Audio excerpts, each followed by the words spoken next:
আসসালামু আলাইকুম। শুরুতেই বাংলাদেশের বিএনপি, জামাত, সাধারণ মানুষ, এমনকি আওয়ামী লীগও সবার কাছে মাপ চাই যে এই ইউনূস যখন তার ক্ষমতায় আসে তারপরে মনে করেছিলাম যে শেষ বয়সে অন্তত বাংলাদেশের জন্য কিছু একটা করে যাবে, যেহেতু তার বিরুদ্ধে শেখ হাসিনা ছিল, সে শেখ হাসিনার বিরুদ্ধে করেছে, নির্যাতিত। সে কারণে আমি মনে করেছিলাম যে অন্তত এই মানুষটা করবে। তো এবং যেটা সত্যি কথা যে ভারতের ব্যাপারে তার নেগেটিভ যতটুকু ছিল, পজিটিভ ছিল না। হ্যাঁ, নেগেটিভের ব্যাপারে অনেক কোশ্চেন আছে। আগের সরকারের চাইতে বেশি পরিমাণে ইলিশ পাঠানো, সে আদানির সেই চুক্তি রাখা, তারপরে ভারতের কাছ থেকে তেল, পেঁয়াজ টেয়াজ, এই হাবিজাবি চাল টাল যা যা আছে, আলু যা যা আছে, এগুলো সব কিছু কন্টিনিউ করা, তাদের ট্রানজিট কন্টিনিউ রাখা, তাদেরকে বন্দর ব্যবহার করতে দেওয়া, তারপরে গ্রামীণ যেটা ফোন যেটা, সেইখানেও ইউনূস সেই ইন্ডিয়ান লোকজনই রেখে গিয়েছে, কোনো সমস্যা হয়নি। ও একদম নোখ থেকে মাথা পর্যন্ত ওকে যারা যারা চেনে, এরকম বেশ কয়েকজনের সাথে কথা হয়েছে, প্রচণ্ড স্বার্থপর একটা মানুষ। ওর সাথে স্কুলে পড়াশোনা করতো, এরকম একজনও বলেছে ভয়ঙ্কর স্বার্থপর একটা মানুষ। তো তারে আমি আমার মুখ দিয়ে বলেছিলাম যে 5 বছর হোক, 20 বছর হোক, আমার মনে হয় এই ভুলটা বাংলাদেশের বহু মানুষ করেছেন, আমিও করেছি, এটার জন্য আমি ক্ষমা চাই। যে ও 5 বছর থাকুক, 20 বছর, যতদিন মনে চাই ইউনূস থাকুক, এই কথা বলেছিলাম। এটার জন্য আপনাদের কাছে মাপ চাই, মানুষ হিসাবে ভুল করেছি, ভুলটার জন্য মাপ চাই। এই বদমাইশ যতদিন ক্ষমতায় ছিল, যত দিন যাচ্ছিল, ডিসেম্বর মাসে ওরে শহর গোষ্ঠী শুদ্ধ পুরো এই ক্যাবিনেটে আপনার ধোলাই দিয়েছিলাম না, আপনাদের মনে আছে না? এই ধোলাই দেওয়ার কারণ কি জানেন? একদম শুরু থেকে দেখেন, সে বাংলাদেশের মানুষের সাথে একদম টোটালি একটা মানে শয়তানি করে গিয়েছে। বিডিআর কমিশন গঠন করলো, কমিশন গঠন করে কমিশন রিপোর্ট দিয়েছে, সে কিছুই করে না। আলেমরা সব জেলে, একজন মানুষের সে ছাড়ায় নেই, বরং সে আলেমদেরকে রাখার জন্য আমেরিকার দূতাবাস দিয়ে সে চাপ দেওয়াইতো। আমেরিকান দূতাবাস বাংলাদেশের ব্যাপারে জানে না। আমেরিকান দূতাবাস এই যে জঙ্গি নাটক শেখ হাসিনা করেছে, তাদেরকে যেভাবে বোঝানো হয়েছে তারা সেভাবেই দেখেছে। এখন তাদেরকে তো বলতে হবে যে এই যে দেখো, আমাদের দেশের জঙ্গি নাটকগুলো এইভাবে শেখ হাসিনা সাজাইতো, এই নাটকগুলো আসলে তাদের আর্টিফিশিয়ালি ক্রিয়েট করা, এই দেশে জঙ্গি টঙ্গি কিছু নাই, বলতে হবে। তো আমি সরাসরি যতজনের এই জামিনের ব্যাপারে আমার সম্পৃক্ততা ছিল, এই মানুষগুলোর ধরেন, আমি প্রথমে অ্যাটর্নি জেনারেল, এর আগেও একটা প্রোগ্রামে বলেছি, সবচাইতে বেশি আলেমদেরকে ছাড়ার ব্যাপারে অ্যাটর্নি জেনারেল আগের, অর্থাৎ বর্তমান যিনি আইনমন্ত্রী আছেন, সবচেয়ে বেশি কাজ করেছেন তিনি। এরপরে সমস্যা করতো ডিজিএফআই। তো ডিজিএফআইয়ের সাথেও পরে সেনাবাহিনীর একজনের মাধ্যমে হইল যে ডিজিএফআই আর তাদের এই জামিনগুলোতে বাধা দিবে না, দ্রুত কারা কর্তৃপক্ষের কাছে গেলেই সাথে সাথে করবে। কারা যিনি আইজি প্রিজন, তিনিও, তার সাথে আমি যতজনের ব্যাপারে কথা বলেছি, তিনি 5 মিনিট সময়ও নেয় নেই। ইলিয়াস ভাই আমি দেখছি, অনেক সময় টেক্সট চালাচালি হয়েছে, ইলিয়াস ওকে দেখছি, জাস্ট ফাইল পাঠাইতাম যে জামিন হয়েছে, 15 মিনিটের মধ্যে ছাড়িয়ে দিত। কিন্তু এদের ভেতরে 2-1 জনের সাথে কথা বলে ওনারা আমাকে একটা কথা বলতো যে ভাই দেখেন, আপনি তো এদের জামিনের ব্যাপারে অনেক করেন, কিন্তু সমস্যাটা হলো আমরা একজনকে জামিন দিলেই, একজন বিচারকের সাথে পর্যন্ত এটা নিয়ে কথা হচ্ছিল, ভাই আমরা জামিন দিলেই আমাদেরকে প্রেশার দেওয়া হয় আমেরিকান দূতাবাস থেকে, সেখান থেকে যেহেতু আপনারা এই জঙ্গিরে কেন ছিলেন। এখন আমেরিকান দূতাবাসে বুঝাবে কে? ইউনূসকে বুঝাইতে হবে। ইউনূসের তো সেই ক্ষমতা আছে, সে তার নিজের ব্যক্তিগত প্রয়োজনীয়তা সে 300-400 ইন্টারন্যাশনাল ফিগার, সাবেক প্রেসিডেন্টের দিয়া, তারপরে আপনার Wall Street journal, new York Times, এগুলোতে নিউজ করাইতে পারে, বিজ্ঞপ্তি দেওয়াইতে পারে। ওনার এই ক্ষমতাটা নাই। উনি এই আমেরিকান এমবেসিকে বলতে পারতো না ডাইকাস যে দেখো 2-3টা ঘটনার দেখাই দিলেই তো হইতো, এই যে গাজীপুরে 7টা ছেলেরা মারলো, এই যে জাহাজ বাড়িতে, এরকম অনেক ঘটনা আছে, সবকটাই তো হাসিনার তৈরি করা। এটা তো বলতে পারতো যে ভাই এইখানে এই ঘটনাটা এই ছিল, শেখ হাসিনা এইভাবে এটারে বানিয়েছে, কিছু করে নাই। ওদের মানে বহুত ঠান্ডা হয়ে আছে। কেন আছে জানেন? ইউটিউব চ্যানেল, ফেসবুক সব এই ইউনুস, তারপরে এই যে ফয়েজ তোয়েব টোয়েব এগুলো মিলা ভুলে গেছি মনে করছেন? এগুলো ভুলে গিয়েছি। ফেসবুক পেজ একটা করছেন, 10টা দাঁড় করাইছি, এর মধ্যে 3টা মিলিয়নের উপরে আছে। হ্যাঁ, আরও অর্ধ মিলিয়ন টিলিয়ন এরকম আসতেছে। এগুলো সব দাঁড় করাইলাম আস্তে আস্তে। ইউটিউব চ্যানেলই করছিলেন, ইউটিউব চ্যানেল তো দাঁড় করাইছি আল্লাহর রহমতে, আরেকটা 1 মিলিয়নের দাঁড় করাইছি। হ্যাঁ, সো এগুলো দাঁড় করাইছি এই তোদেরকে ধরার জন্য। তোরা এই দেশে যা করে গেছিস, এইটার এই দায় 100 বছর বাংলাদেশকে দিতে হবে। বাংলাদেশের মানুষ 2000 মানুষ জীবন দিয়া এই দেশটা ঠিক করতে চেয়েছিল, বৈষম্য দূর করতে চেয়েছিল। তোদের কারণে সেটা হয় নাই।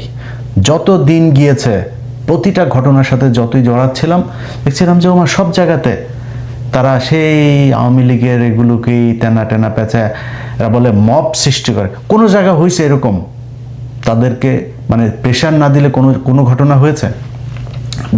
সুপ্রিম কোর্টের বিচারপতি বলেন, তারপরে জজ বলেন, তারপরে আরও যেই সব জায়গাতে পুলিশের ঊর্ধ্বতন কর্মকর্তা থেকে শুরু করে সচিবালয়, প্রতিটা জায়গায় ওনাদের গিয়ে আন্দোলন করতে হয়, এরপর ওনারা সরায়। আবার ওনারা মব দোষ দেয়। মানুষ যেটা চায় সেটা করলে তো আপনাদেরকে মানুষ দাবি করার দরকার ছিল না, আপনারা করেন নাই, সেই জন্য মানুষের দাবি করতে হয়।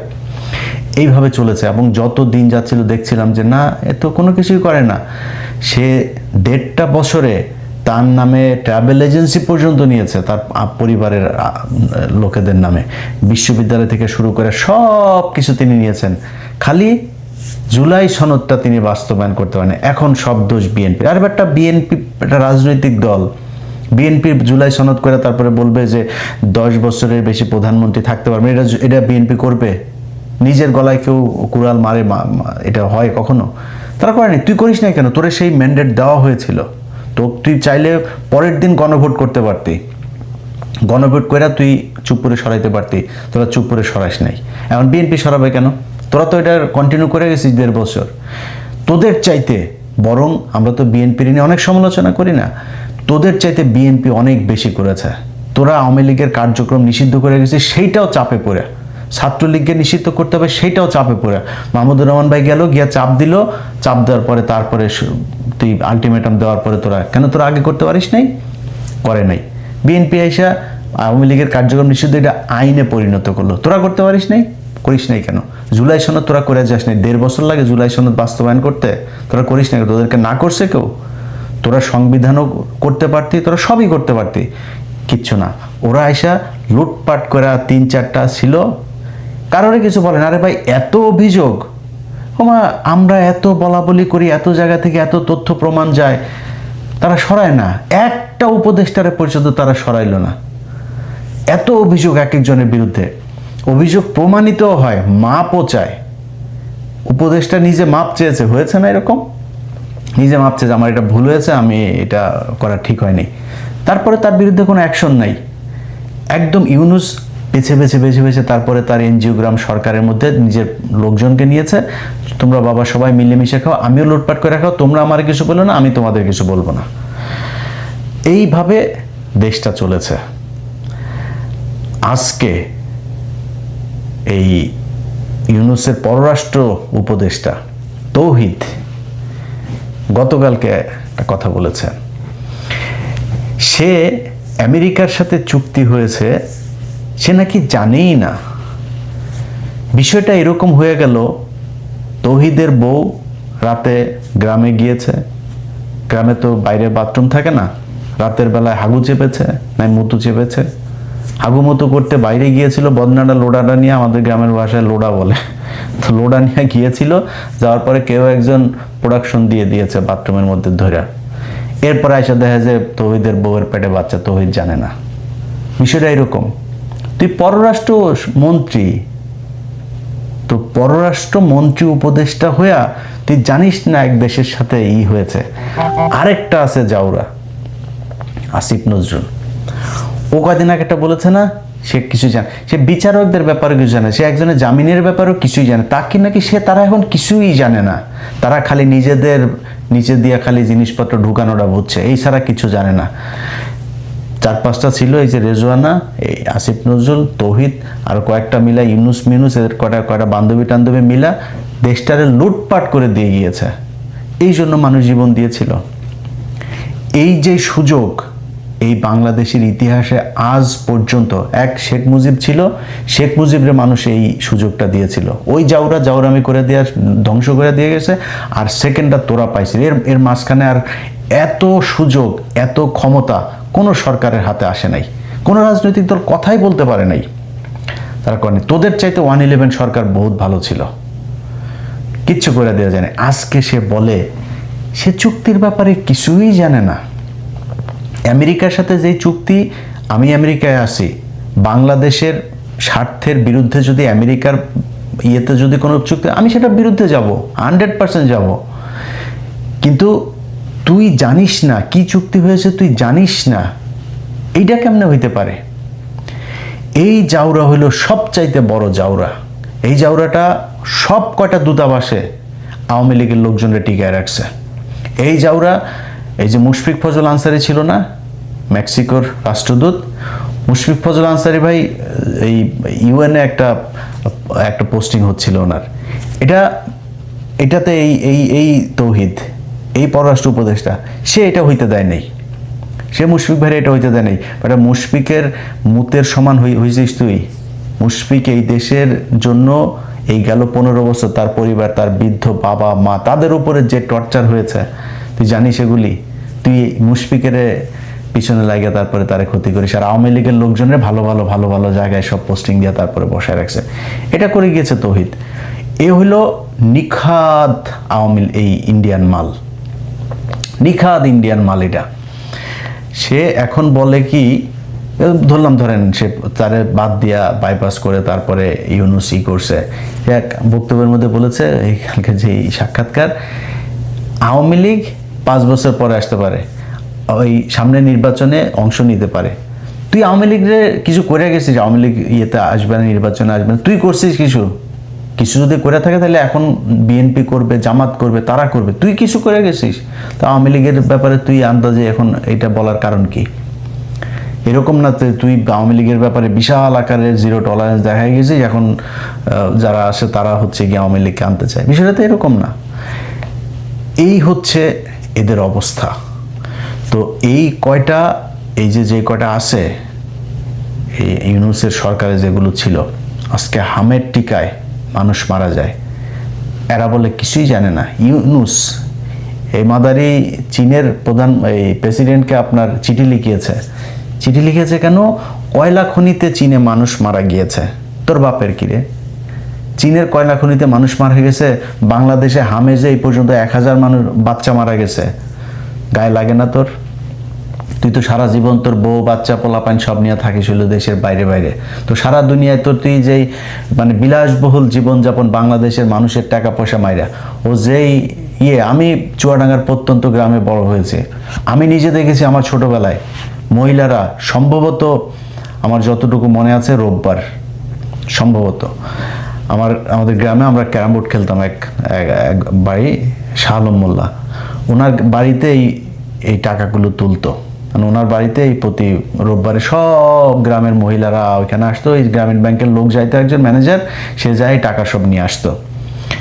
কোনো পুরুষকে উনি দিত না, লোন দিত না, মহিলাদের আসতে হবে। পুরুষ ওই লোন শোধ করে, কিন্তু পুরুষকে লোন দিবে না, মহিলাদেরকে, মানে মহিলাদেরকে ওনার বাইরে আনতে হবে। এটা হইলো গিয়ে ওনার মূল টার্গেট ছিল। এরপরে এটার নাম নাকি মহিলাদের ক্ষমতায়ন, এটার নাম মহিলাদের ক্ষমতায়ন। তো ক্ষমতায়ন করবি, লোন নিয়ে যদি না নিতে পারে তোরে মাফ করবি না একটু?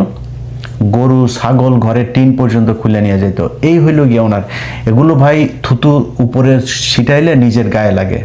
বিশ্বাস করেন, মনে করেছিলাম যে শালায় বোধহয় মানুষ হয়েছে, শেষ বয়সে আইসা বোধহয় তারপরে একটু হবে, ঠিক হবে।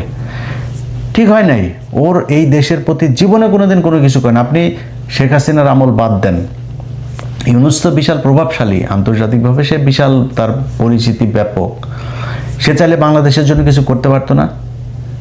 এই বাংলাদেশে আজ পর্যন্ত সে কোনো দেশ থেকে কোনো একটা অনুদান, কোনো বড় একটা ব্রিজ, কোনো কিচ্ছু করেছে এখন পর্যন্ত? জীবনও করে নাই।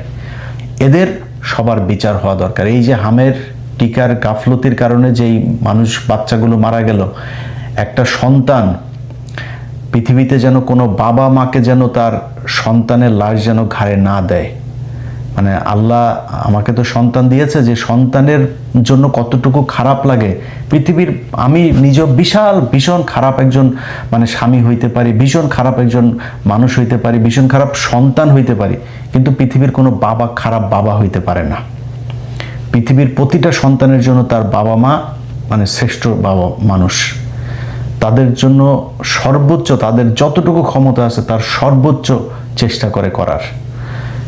সে মানুষগুলোর কোলে যখন এই ছোট ছোট বাচ্চাগুলো এই কান্নাগুলি দেখিস না তুই, বিএনপিকে বলবো ভাই দেখেন, এটার বিচার করেন, এটার তদন্ত করেন, কার গাফলতির কারণে এতগুলো মানুষ প্রতিদিন, আমি একটা অবাক হয়ে দেখছি, প্রতিটা দিন 5 জন 7 জন 10 জন 15 জন মারা যাচ্ছে। এটা কোনো আলাপ নাই। কিসের বলে ওই ইয়ে কি বলে রাগ করলা, এটা নিয়ে নাচানাচি করে। আরে বেটা, এটা বিশাল ব্যাপার, মানে প্রায় 1000 মানুষ বাচ্চা মারা গেল, কোনো আলাপ নাই।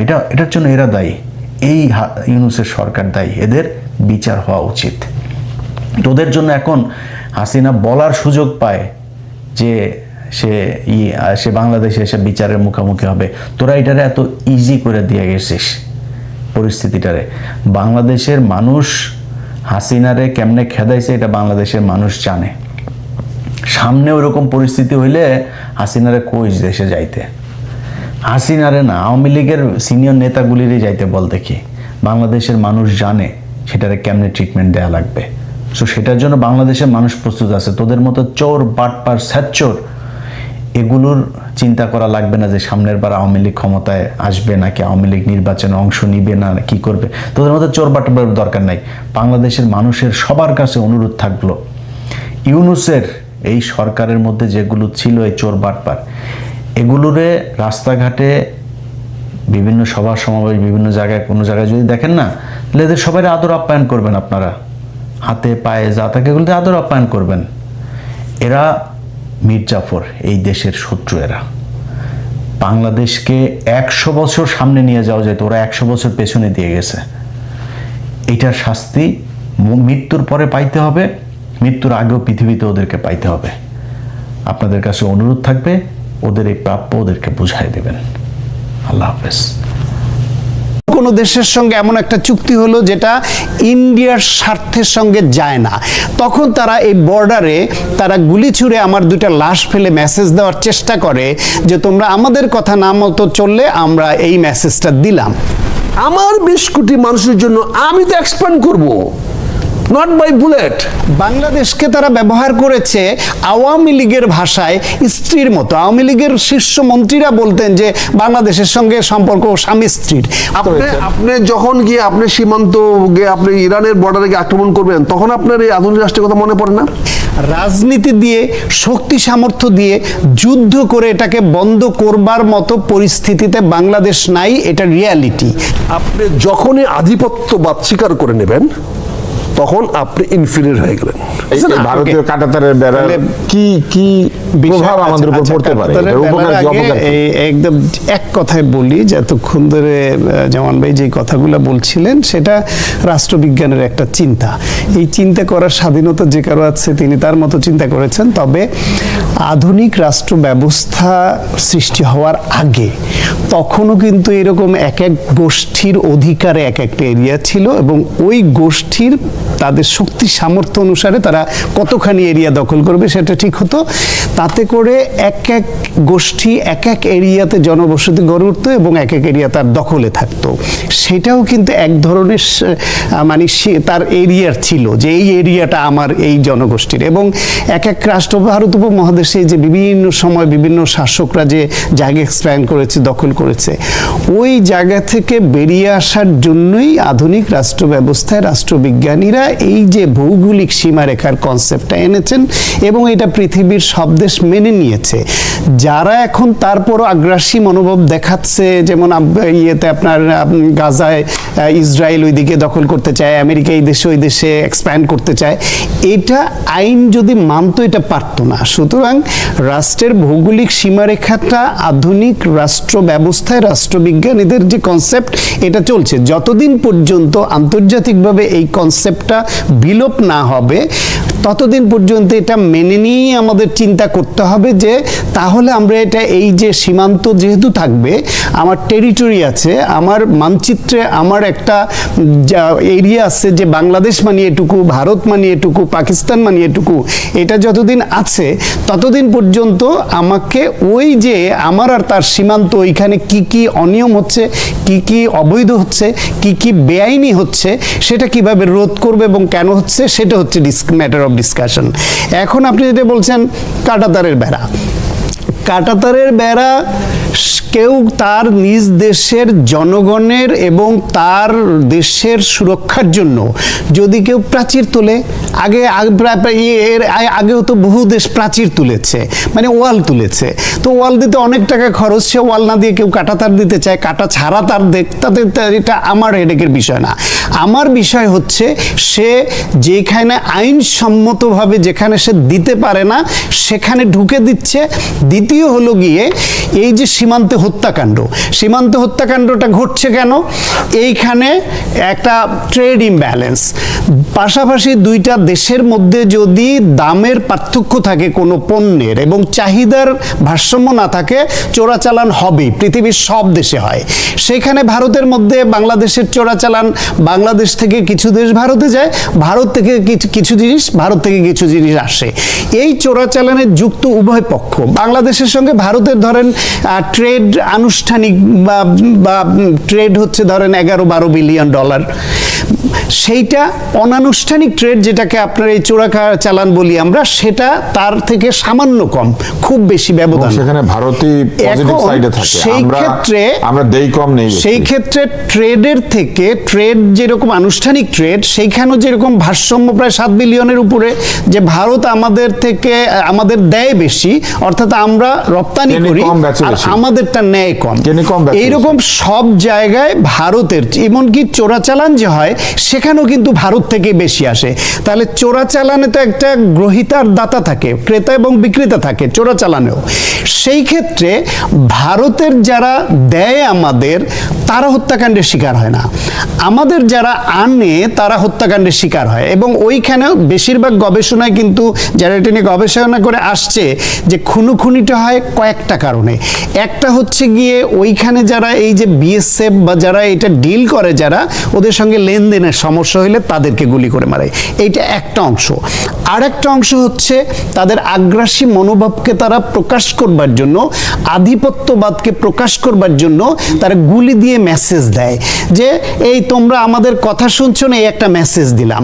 সেই মেসেজটা কি, যখন ধরেন বাংলাদেশ চায়নার দিকে একটু টাই আপ বেশি হচ্ছে, চায়নার মুখী হয়ে যাচ্ছে, তিস্তা ব্যারেজ নিয়ে চায়নার সহযোগিতা নেওয়ার একটা আলোচনা উঠলো, আমার পদ্মা ব্যারেজ হওয়ার জন্য চায়নার সহযোগিতা নেওয়ার আলোচনা উঠলো, অথবা অন্য কোনো দেশের সঙ্গে এমন একটা চুক্তি হলো যেটা ইন্ডিয়ার স্বার্থের সঙ্গে যায় না, তখন তারা এই বর্ডারে তারা গুলি ছুড়ে আমার দুইটা লাশ ফেলে মেসেজ দেওয়ার চেষ্টা করে যে তোমরা আমাদের কথা না মতো চললে আমরা এই মেসেজটা দিলাম। এইটা হচ্ছে বর্ডার কিলিং এর প্রধানত কারণ। তারা আমার ভূমির মধ্যে ঢুকে আমার কৃষকের ফসল নিয়ে যায়, গরু নিয়ে যায়, সব নিয়ে যায়। এখন এইটাকে বাংলাদেশ ডিল করতে ব্যর্থ হয়েছে 55 বছর ধরে প্রতিটা সরকার। সেটা হলো it's a matter of human rights violation. রাজনীতি দিয়ে, শক্তি সামর্থ্য দিয়ে, যুদ্ধ করে এটাকে বন্ধ করবার মতো পরিস্থিতিতে বাংলাদেশ নাই, এটা রিয়ালিটি। বক্তব্য অনেক দেওয়া যাবে, নেপাল ইন্ডিয়ার সঙ্গে অনেক কিছুতে চেস করে, শ্রীলঙ্কা ইন্ডিয়ার আগের যে তাদের কথা মানছে না, এই ভুটানের মতো দেশ আগের মতো তোয়াজ করছে না যে আমার বাজেটটা তুমি করে দাও। পার্শ্ববর্তী সব দেশের সঙ্গে বৈরিতা ইন্ডিয়ার শুরু হয়ে গেছে, ছোট দেশগুলোরও, পাকিস্তানের সঙ্গে ছিলই, চায়নার সঙ্গে ছিল। বাংলাদেশকে তারা ব্যবহার করেছে আওয়ামী লীগের ভাষায় স্ত্রীর মতো। আওয়ামী লীগের শীর্ষ মন্ত্রীরা বলতেন যে বাংলাদেশের সঙ্গে সম্পর্ক স্বামী স্ত্রীর। বর্ডার কিলিং এর পরে আপনার ইন্ডিয়ার আগে বাংলাদেশের মন্ত্রীরা, ওই আওয়ামী লীগের মন্ত্রীরা তাদেরকে ডিফেন্ড করতো যে চোরাচালান করলে মারবে না তারা, চোরাচালান তো ওই দেশের ওরাও করে, ওদের একজন মরে না কেন? এখন এইরকম ট্রেড ইমব্যালেন্স কালচারালি, আমার টেলিভিশন ওইখানে দেখা যাবে না, ওদের সব আমাদের এখানে দেখতে হবে। আমার শিশু সন্তানরা টেলিভিশন দেখে দেখে হিন্দি কালচার শিখবে, আমার গৃহবধূরা ওদের সিরিয়াল দেখে কুটনামি শিখবে। আমরা সেই অপকালচারটাকে গ্রহণ করছি, আর ও আমার ভালো টেলিভিশনটাকে ওর ওইখানে দেখতে দিবে না, কারণ আমার পণ্যের বিজ্ঞাপন আমার টিভিতে গেলে ওর এই সেভেন সিস্টার্স বা আশেপাশের দেশে পশ্চিমবঙ্গে আমার পণ্যের চাহিদা বাড়বে। সব কিছুর পেছনে তাদের আগ্রাসী মনোবাদ, আধিপত্যবাদ, এবং তারাই সব দখলে রাখবে এবং আমাদের পদানত করে রাখবে। এখন এইখানে থেকে উঠে আসবার জন্য আমাদের যে রাজনীতি দরকার, সেটা 55 বছরে আমরা করতে পারিনি। আমাদের যে সামরিক বা অন্যান্য ক্ষেত্রে যোগ্য হয়ে ওঠার ব্যাপার, সিঙ্গাপুরের মতো ছোট দেশ পাচ্ছে, তারে তো কেউ চোখ রাঙাইতে পারে না। আমার কিসের ঘাটতি ছিল? আমরা সেই দিকেও যাইনি। আমার আবার এখানে এমন একটা মনোভাব আমরা গেঁথে নিয়েছি বা গেঁথে দিতে সক্ষম হয়েছে ইন্ডিয়া, যে এই দেশের বড় বড় রাজনৈতিক শক্তি মনে করে যে ইন্ডিয়ার সমর্থন ছাড়া বাংলাদেশ ক্ষমতায় আসাও যাবে না, আসলে নিরবিচ্ছিন্নভাবে থাকা যাবে না। এখানে আমার একটা প্রশ্ন আছে, আমি আপনাকে করব। এই প্রশ্নটি শেষ করি এখানে, শেষ করি। এই সব কারণে আমাদেরকে আমরাই নিজেদের রাজনৈতিক অনৈক্যের কারণে এবং দাস মনোবৃত্তির কারণে ইন্ডিয়া সুযোগ পাচ্ছে। দাস হওয়ার থেকে দাস মনোবৃত্তিটা, আমাদের মতো দেশগুলির অনুমোদন নিয়েই কাজ করতে হয়। সরকারে কে থাকবে, মন্ত্রী কে হবে, বড় পদে কে যাবে, এমনকি অন্তর্বর্তী সরকারে নিযুক্ত বহু বিতর্কিত ব্যক্তি আছেন যারা বিভিন্ন জায়গাতে এখনো দায়িত্ব পালন করে যাচ্ছেন। শোনেন, ভারত, এটা তাদের ক্রেডিবিলিটি, তারা পেরেছে। তারা বাংলাদেশে নানানভাবে, বাংলাদেশে তাদের ইনভেশন হয়েছে। তারা কালচারালি, তাদের কালচারাল উইংয়ের মাধ্যমে পত্রিকা বের করে এই দেশ থেকে সাহিত্য সংস্কৃতির মানুষদের বিনোদন বা বিভিন্ন ট্রেনিংয়ের নাম করে নিয়ে তাদের খাতির যত্ন করে তাদের প্রতি তাদের একটা আনুগত্য তৈরি করে বা সম্পর্ক তৈরি করে।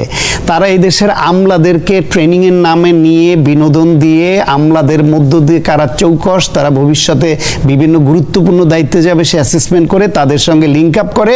আপনার দেশের ফাইল মুভ করার আগে, আপনার সরকারের সিদ্ধান্ত হওয়ার আগে ওরা জেনে যায় যে আপনার সচিবালয়ে কি হচ্ছে, আপনার বিভিন্ন বাহিনীতে কি হচ্ছে।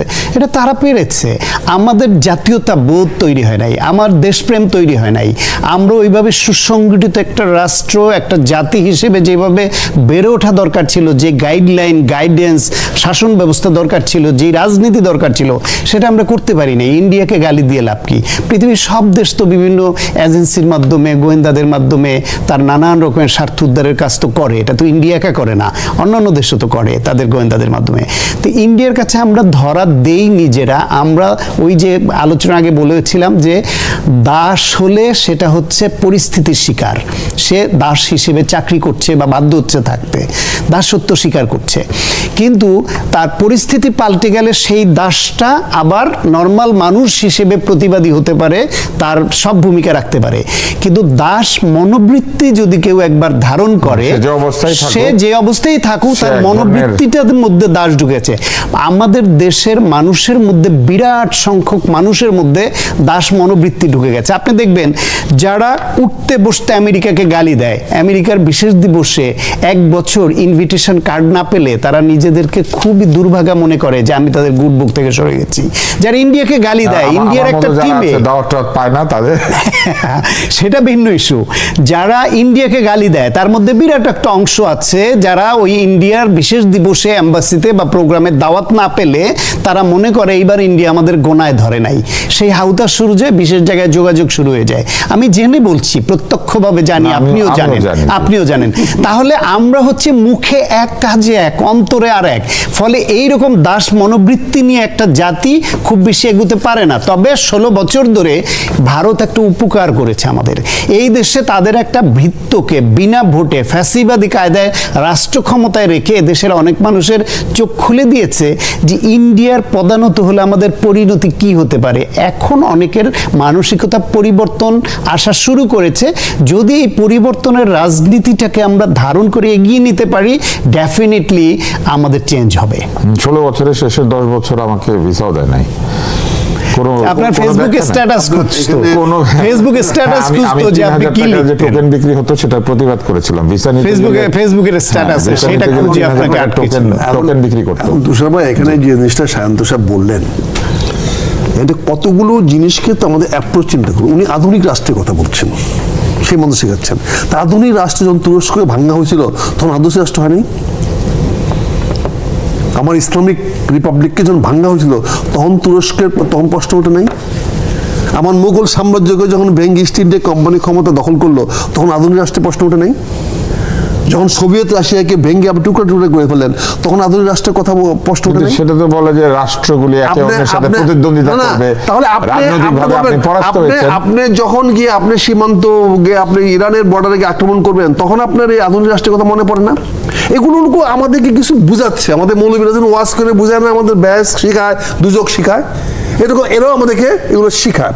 এই যে বলে আইন সম্মান, তাহলে আপনি কি বলবেন যে আধুনিক রাষ্ট্রচিন্তা আসলে আধুনিক স্ববিরোধী? কোন জিনিস না। স্ববিরোধী। আধুনিক বলতে কি আধুনিক তো আধুনিক মানে এই সময় আজ যাও। থেকে 10,000 বছর আগে আধুনিক ছিল। হ্যাঁ, এখনকারটা এখন আধুনিক। এখন যে রাষ্ট্রের সীমারেখা থাকা উচিত না তাইলে, এবং তাইলে না, আমি তো শাসন ব্যবস্থা নির্ধারিত রাষ্ট্রের হবে সীমারেখা শাসন ব্যবস্থায় বিশ্বাস করি না, কারণ আপনাকে শাসন করার ক্ষমতা তাহলে আমি আপনি কেন যুদ্ধ দিব? করেছিলেন যে? আমাকে আপনি শাসন আপনি না, আমার একটা ভোটে প্রশ্ন নির্বাচিত আছে। হতে চান না? আমার একটা প্রশ্ন আছে। ভোটে নির্বাচিত আমি হতে চান না? কার ভোটে নির্বাচিত হব? কিন্তু আপনি যে যুদ্ধ আপনার করেছিলেন, আপনি তো দেশের একটা সরকার সীমারেখাকে পরিচালনায় স্বাধীন করতে কারা চান। ভোট দিব, এটার একটা এরিয়া থাকা দরকার না? আমার প্রশ্ন হচ্ছে আমি কার ভোটে নির্বাচিত হব যার ভোটের কোনো মূল্য আমি পাবো না, যে আমার তার ভোট কিন্তু- গণনা হবে কিন্তু না। আমার একটা প্রশ্ন আছে, আপনি যে যুদ্ধ করেছিলেন মুক্তিযুদ্ধ, তখন তো একটা সীমানাকে স্বাধীন করার জন্য যুদ্ধ না করেছিলেন, না, সীমার জন্য আমরা পাকিস্তানি আধিপত্যবাদ থেকে মুক্ত হওয়ার জন্য করে যুদ্ধ।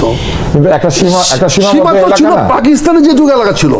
আজকে হ্যাঁ, আপনি তো ওইখান ভারতের থেকে স্বাধীনতা আজকে চেয়েছেন আপনি না? ভারতের আধিপত্যবাদের বিরুদ্ধে বলছেন, আমি আধিপত্যের বিরুদ্ধে বলবো কেন? আপনি হোল ভারত পাকিস্তানের যদি- স্বাধীনতা চেয়েছিলেন আমি হোল পাকিস্তান স্বাধীনতা চেয়েছিলাম 45 সনে।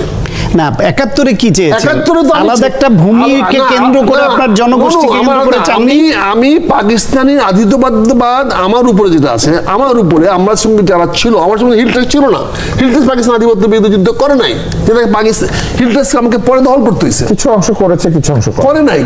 আধিপত্যবাদ পাকিস্তান আধিপত্যবাদ। কাশ্মীরটাকেও দাবি করতেন তাহলে না, যে না, কাশ্মীর যাবো কেন? আমি তো কাশ্মীর না, কাশ্মীরি না। আপনি একটা ভৌগোলিক সীমানাকে আরে ভাই, বেস ধরে যুদ্ধ করেছেন না? আমি তো পাকিস্তানি আধিপত্যবাদ তো আমার উপর চালাইছে, সে আমার উপর আপনি চালাচ্ছে। বলতে যাচ্ছেন যে যুদ্ধটা ছিল আধিপত্যবাদের বিরুদ্ধে, কিন্তু একটা পাকিস্তানে- নির্দিষ্ট সীমানা বিষয় না। আমার আধিপত্য পাকিস্তান আধিপত্যবাদের বিরুদ্ধে। রাষ্ট্র তো এবং- সীমানা ছাড়া চলে না। আর এই যে এটা আপনার ডেফিনিশন। আমরা আমি ওনার আপনার চিন্তাটা শোনার চেষ্টা না, না, করছি। না, আমার এটা একটা শুনেন, চিন্তা। শুনেন আমার কথা। রাষ্ট্রটা এটা একটা হলো আপনার একটা ধারণা, এটা কোনো স্ট্রাকচার নাই, এটা ধারণা। এখন ভারত আধিপত্যবাদ দেখাচ্ছে, আমি কি আঙুল চুষবো? না, তাহলে তাহলে আপনি ভারতের আধিপত্যবাদ বিরুদ্ধে আপনি কথা আপনার বলার কে? সীমানাকে ভারতীয় আপনি কে? আধিপত্যবাদের- আমার সীমানা আছে আপনি বলেই কিসের আমি সীমানা? আধিপত্যবাদের আপনি কিসের বিরুদ্ধে সীমানা? বলছি। ভারত কালকে নিয়ে নেবে, কি করবেন আপনি? সেটাই তো আমি কেন চ্যালেঞ্জ নেবে? করব। সেটা আধিপত্য চ্যালেঞ্জ করতেছেন কোথায়? সেখানে তার আধিপত্যবাদ আচ্ছা, কি আপনি বলছেন? করতেছি না, আমি সেটা নিয়ে পরিষ্কার বলবেন। বলতে তাই বলে কি চাচ্ছি, আমার সীমা আমি রাখতে বলতে পারলাম? চাচ্ছি আমি ভারতের আধিপত্যবাদ মানি না, তার মানে হলো আমি সীমানা মানি না। তুমি যদি এই সীমার বাইরে আসো তাহলে আমিও তোমার জবাব দিব। That is my language. তো সেটা সেটা আধিপত্যবাদ। সীমানাই হইলো, সেখানে তুমি যদি সীমানা- আমার এই সীমানায় আসো, তাহলে আমরা- সেইটা তো আমরা ওটাই একটা সীমানা। প্রসঙ্গে যাই। সেইটা আমি নির্ধারণ করবো, কারণ সেইটা তো আমি আধিপত্যবাদ আমি বলবো তাকে এই মানবো না। সীমানা আমার, যাই, তুমি এর আমরা- ভেতরে আমরা আসবে অন্য না। একটা আমি প্রসঙ্গে তাকে যাই। আধিপত্যবাদের কথা বলবো, আমার আমরা আধিপত্য অন্য একটা- লড়বো না। আমরা অন্য একটা তারপরে প্রসঙ্গে না, যাই। আমি আসতেছি। তারপর আমার ভাই চোরাচালানের কথা বললেন। there is nothing called চোরাচালান। there is শুল্ক যখন ফাঁকি দেওয়া হয় এটাকে বলে চোরাচালান। এটা তো ঢাকা এয়ারপোর্টে হয়, ঢাকা বিমানবন্দরে হয়। চোরাচালান হয়। চোরাচালান ঢাকা এয়ারপোর্টে হয় তো। ঢাকা এয়ারপোর্টে হয়। গোল্ড স্মাগলিং হয় না? তার সীমান্ত। মানে কি শুল্ক এয়ারপোর্ট না। একটা সীমান্ত, কিন্তু আকাশ সীমান্ত। সীমান্তে যদি আপনি বর্ডার ট্রেড চালু করে দেন তাহলে তো চোরাচালান হয় না। এটা বর্ডার ট্রেড তো আছে, তারপরেও কিন্তু বর্ডার ট্রেড চলাচল হবে কেন? বর্ডার ট্রেড আনলেন বেচা কেনা করেন, এখানে এয়ারপোর্টে তো border trade আছে। কতগুলো কনসেপচুয়ালি করেন। নো, আমার তো চিটাগাং পোর্টে স্মাগলিং হচ্ছে, আমার তো দোকানে স্মাগলিং হচ্ছে, আমার তো ওই যে বন্ডের ওয়ার হাউস থেকে স্মাগলিং হচ্ছে। আপনি ক্যামেরা আনতেছেন এক কথা বইলা, পার্স বিক্রি করে দিচ্ছেন আমার কাছে ছোট ছোট ক্যামেরা, এখানেও চোরাচালান হচ্ছে। হ্যাঁ, হচ্ছে তো। বড় বড় কোম্পানি করতেছেন আপনারা, ওষুধের কোম্পানি র মেটেরিয়ালস আনতেছেন, এনে আপনি বেঁধেছেন, এটা চোরাচালান হচ্ছে না? চোরাচালানের জন্য তো বর্ডার না। আমার বিজেপি তো চোরাচালান বন্ধ করার জন্য না, বিজেপি হলো ভারতের আধিপত্যবাদকে ঠেকানোর জন্য। ভারত যদি আমার সীমান্তে আসতে চায়, ভারত যদি আমার ফেলানি গুলি করে, আমি গুলি করবো। That should be my language. এখানে আবার কি আধুনিক রাষ্ট্র এই সময়? উনি তো পরিষ্কার বলছেন বাংলাদেশ ডিল করতে পারে নাই, ডিল করতে ব্যর্থ হয়েছেন। আরে বাবা, আপনার কথা মতো আমি চুপ থাকবো, আবার ডিল করতে ব্যর্থ আরেকটা হবো। প্রসঙ্গে যেতে চাই। না, জানিস যাই, কিন্তু আমি বলতে চাচ্ছি, আপনি যখনই আধিপত্যবাদ স্বীকার করে নেবেন তখন আপনি ইনফিরিয়র হয়ে গেলেন। আমি আধিপত্যবাদে বিশ্বাস করি না। আমি মনে করি ভারত হচ্ছে সেটা তো বড় কেউই করে না, সেটা শক্তিশালী। আমিও করি না, তুষার ভাইও করে না, আমরা আমি কেউ করি তার না। কাছে নতি স্বীকার করব না। কিন্তু আপনি যখন ভারতের রাষ্ট্রদূত আপনার প্রধানমন্ত্রীর অফিসে গিয়ে সংসদে দেখা করতে পারে, আপনি তো আধিপত্যের শিকার হয়ে গেলেন। রাষ্ট্রদূতের জোর, বড় জোর পররাষ্ট্র মন্ত্রণালয়ের সচিব পর্যন্ত। সেখানে আপনি ভারতের পররাষ্ট্রমন্ত্রীকে আপনি সংসদে দেখা করতে দিলেন, দেখা করে বলে পরের দিন আমার এই পররাষ্ট্রমন্ত্রী দিল্লিতে যাবে।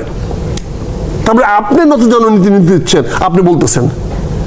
তা আপনি অন্যকে দোষারোপ করবেন কেন? আপনি কি এখন ভারতের নতুন সরকার না? বর্তমান সরকার কি ভারতের প্লান্টেড গভর্নমেন্ট না? শেখ হাসিনার চেয়ে বেশি বড় প্লান্টেড গভর্নমেন্ট। আপনি এটা বলতে চান? হ্যাঁ, অবশ্যই বলতে চাই। আচ্ছা, পরিষ্কার বলতে চাই। আমরা এটা একটা উত্তর নিব। না, আমি পরিষ্কার বলতে চাই, এই যদি আমার প্রধানমন্ত্রীর সঙ্গে যদি রাষ্ট্রদূত দেখা করতে পারে, তার মানে it is a planted government.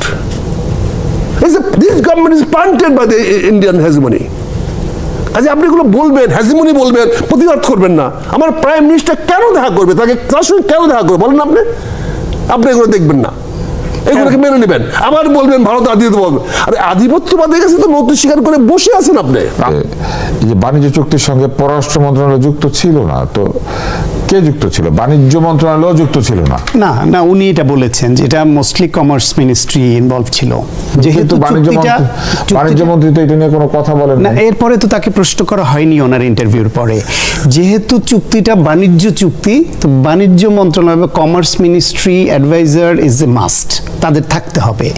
উনি বলছেন পরিষদকে না জানিয়ে, উপদেষ্টা পরিষদকে না জানিয়ে না জানিয়ে হয়েছে এটা তো উনি বলেন নাই, না জানিয়ে হয়েছে এটা বলেন নাই। বলেছেন যে 7 জন উপদেষ্টা তারা একটা কিচেন ক্যাবিনেটের মতো করে প্রতি সপ্তাহে মিটিং করতেন, এটা উনি জানতেন না পর্যন্ত, আনলেস এন্ড আনটিল ওনাকে একদিন একটা বিশেষ জরুরি কাজে ডাক পড়েছে, উনি অংশ নিয়েছেন, তারপরে উনি জেনেছেন এইরকম এই বিশেষ বিশেষ উপদেষ্টারা 7 জন প্রতি সপ্তাহে একদিন বসেন এবং গুরুত্বপূর্ণ সিদ্ধান্তগুলি তারা ওইখানে নিয়ে একমত হয়ে আসেন।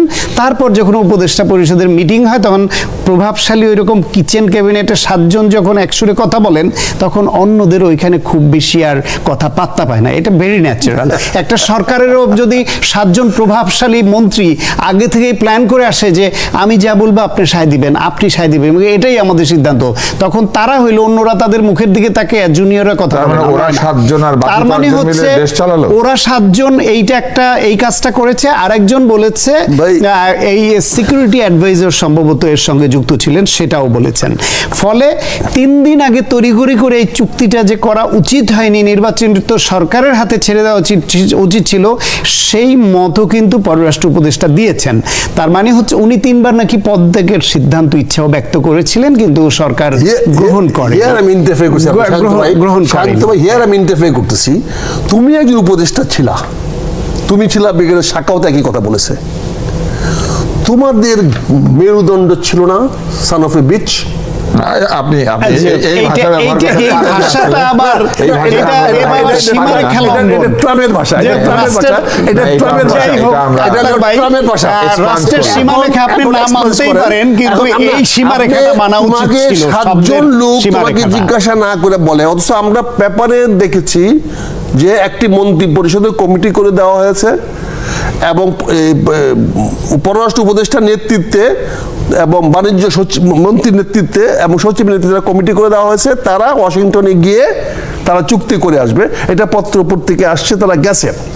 এবং এই যে কি জানি আকিজের কি ছেলে মন্ত্রী ছিল, বশির সাহেব করতে মন্ত্রী হয়ে উপদেষ্টা হয়ে গেল, কেমন হইলো কেমন আন্দোলনে কি ছিল, তারা গেল, গিয়ে কি করছে তারা? এখন আমরা যখন আলোচনায় করতেছি, তখন আমরা মনে হচ্ছে আমরা ওই তৌহিদের পক্ষে।